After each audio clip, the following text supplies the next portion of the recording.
Students, this is a video about the entrance slip for Unit 3, the Inequalities Unit. We actually dipped back into solving equations to take a look at some of the skills that we found were lacking in the class. So let's check out these questions and make sure all of these topics are well understood. For number 1, it asks us to solve the following equation. As a matter of fact, for all 6 of these, it asks us to solve an equation. In this first one, we're trying to isolate the x, get the x by itself. Take a few moments to try to solve this by yourself, and then I'll show you the correct answer. Right, for this first one, we are always looking for inverse operations to complete in order to isolate the variable. You can see that the variable is x here, and the things or the operations that are happening to the variable are we're multiplying by this -4, and we're adding a 10 to it. I know there's a subtraction here, but that subtraction symbol indicates that the 4 is negative. This is a positive 10 because there's no negative sign in front of it. So in order to get rid of this positive 10 on this side, we're going to use the opposite operation or inverse operation of adding 10, which is subtracting 10. And whatever I do to the left side, I got to do to the right side. I want you to get into this habit, and if you haven't already done so, please do so. I have shown my inverse operations on both sides, right? I have a -10, a -10. 10 minus 10 gives me 0, so I don't have to write that, but I do have to write down what's left on the left-hand side of the equation, which is -4x. And -10 minus 10 is -20. I want to always rewrite my equation and then start again with finding my inverse operations. I don't ever want to skip 1 or 2 or 3 or 4 steps in order to just write down the answer. So every time you're solving an equation, let's go through step by step by step. There's one other thing that I want you to include in your normal problem solving, and that is this. I'm just going to draw a vertical dotted line here. I'll make it a slightly thinner line.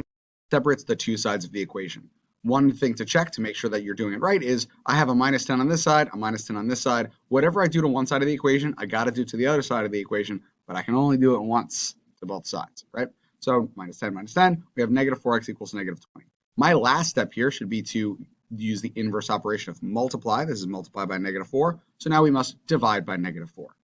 Divide by -4 on both sides, keeping in mind that I can only do it once to both sides. And then I get x is equal to 5. Negative divided by negative is a positive. 20 divided by 4 is 5. Great. So I've rewritten the equation. I have my correct and complete answer. The variable x is isolated. It's all by itself. I'm done. My equation is solved. Moving on to the next one, solve the following equation. And like I said, we're going to try to ask you to always do the same thing when you're solving an equation. Let's get that vertical line in there. It could be a dotted line, a solid line. It doesn't really matter as long as we are separating the two sides of the equation that have to be balanced at the end. All right, this one, we have a y that's being multiplied by 2 and subtracted by 7. So let's get rid of that subtraction first. We're doing inverse operations, which means we got to get rid of add, subtract first. So here's the first step. Notice +7, I did once on both sides, and I rewrote my equation. 7 and 6 is 13. 2y minus 7 plus 7, those eliminate. They're inverses, so they eliminate. So we have 2y left over. Last step should be to get rid of that 2, so we're going to do the inverse operation of multiply, which is divide. Did this on the calculator, you would have gotten 6.5 is equal to y. That's totally fine. Decimals are people too. You could also express this in another way. You could have your answer be y is equal to 13 over 2. You can express your answer as a fraction if you would prefer. And see that it can be written as a decimal or as a fraction either way. Sometimes it's an easy decimal to write down when you do number divided by other number, and this is an easy enough decimal to write down. If the decimal is a repeating decimal, then it's usually more advantageous to express the answer as a fraction instead, so that you don't have to write 0.33333, for example. All right, there's your correct and complete answer. We've solved the equation. We have the value of y, which is 6.5, also known as 13 over 2. Take a look at that third question. Go ahead and pause the video and try it, and then come back to see if you got it right. Notice that this equation is different from the previous equations because in the previous equations, well, it was a little bit smaller. This is a little bit bigger. Our first step is going to be simplify both sides of the equation before we even solve. So let's put that straight line down first. That line's job is to make sure we're separating the two sides of the equation so we're not moving things without keeping track of them.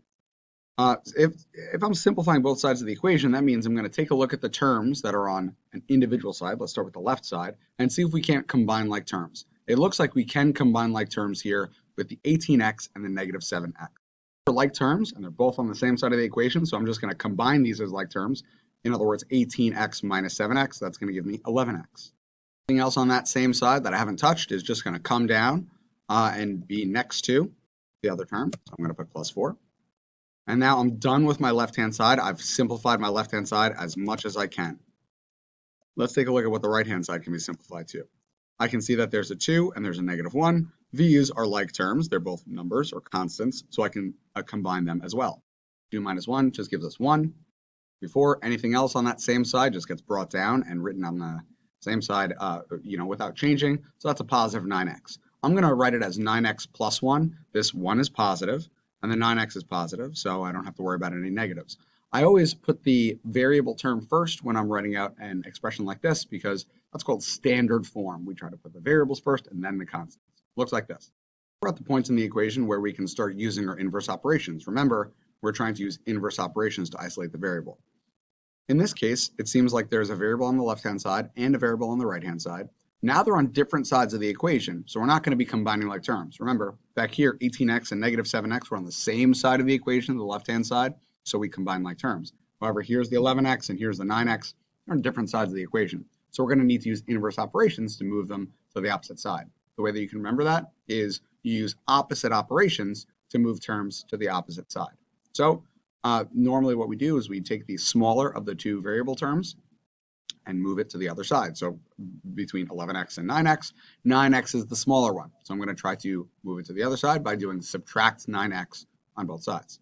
My next step, I did 11 minus 9 to give us 2x. The 4 comes down. The 1 comes down. The 9x minus 9x give me 0. They eliminate. Keep in mind, every single time I do something to the equation, I write down a new version of the equation, right? That keeps you organized. A lot of times students will try to skip a step or try to only write down the part that changed. You must write the equation out incomplete every single time. All right, our next step is to try to isolate the variable by moving that 4 to the other side. We'll subtract 4 from both sides because we're starting out with a plus 4 and add 4. Doing so, my positive 4 and my negative 4 eliminate, and the only thing that's left on the left-hand side is 2x. 1 minus 4, that should give us -3. We write out the equation in its totality. Now we're going to get rid of this 2 by observing that this is a multiply by 2, so we're going to divide by 2 on both sides. That's how we get rid of the number, the coefficient that's being multiplied by the variable, and our final answer should be -3 divided by 2. Before, if you would prefer, you can write this as a decimal as well. The decimal equivalent here is x is equal to -1.5. If you slice it, it's going to be the same exact value. Okay, in this problem, we started off by simplifying both sides of the equation before solving. You have to do that if possible, and then you can use opposite operations to isolate the variable, or inverse operations to isolate the variable. All right, moving on to question number 4. This discusses the process of using the distributive property. Pause the video, try this one out, and then come back to see if you got it right. At the beginning of the problem, you might have observed that there's parentheses in the middle here, and there's a number up front. So that means we're going to be distributing. I highlighted the number to be distributed, which of course is -5. I know that we're using this as a subtraction symbol, so that indicates to me that the 5 is a negative value. So when I multiply that -5 times x, the answer is going to be -5x. When I multiply that -5 by -6, the answer is going to be +30. But I'm getting a little ahead of myself. My first step here should be to draw the line down the middle. That's done. I'm going to write down the distributive property. Don't forget to bring this 2 along for the ride because even though we didn't do anything to the 2, it's still there.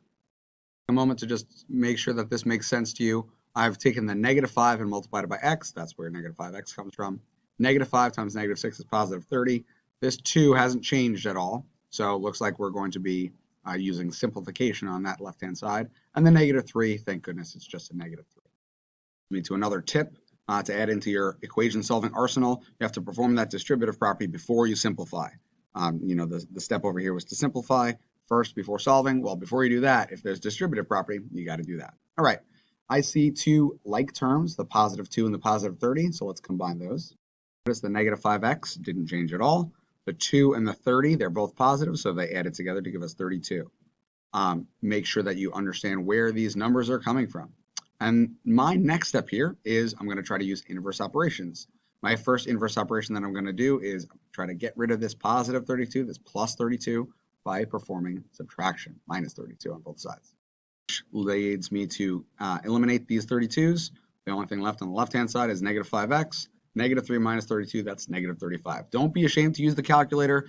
Working with signs, numbers, we need to get it right the first time every time, so just check to make sure you did it right. Negative 3 minus 32 should give you negative 35. Last step, divide. Correct and complete answer should be x is equal to 7. These last two are similar to the previous one, so I'm going to go through a little bit faster. My first step is to be drawing that straight line down the middle. For distributive property first, I don't see any here. I'm going to try to simplify both sides of the equation. I don't see any simplification to happen here. So I'm just going to go right into using inverse operations. That means moving the smaller variable term, which is 3x, to the other side, making it a negative 3x. 5 minus 3 is 2. Now I'm going to eliminate the constant term by adding 2 to both sides. Lastly, I'm going to eliminate this 2, that's being multiplied by x, eliminate the coefficient by dividing by 2. My answer is x equals 3. Notice, all throughout, I've showed all of my work. I showed that whatever inverse operation I did to one side, I did to the other side, and I rewrote the equation after every single step. Add 2 to both sides, rewrite the equation. Divide by 2 on both sides, rewrite the equation. Make sure that you rewrite the equation every single time you're answering a question like these. Last step, or last question, I should say, solve the following equation.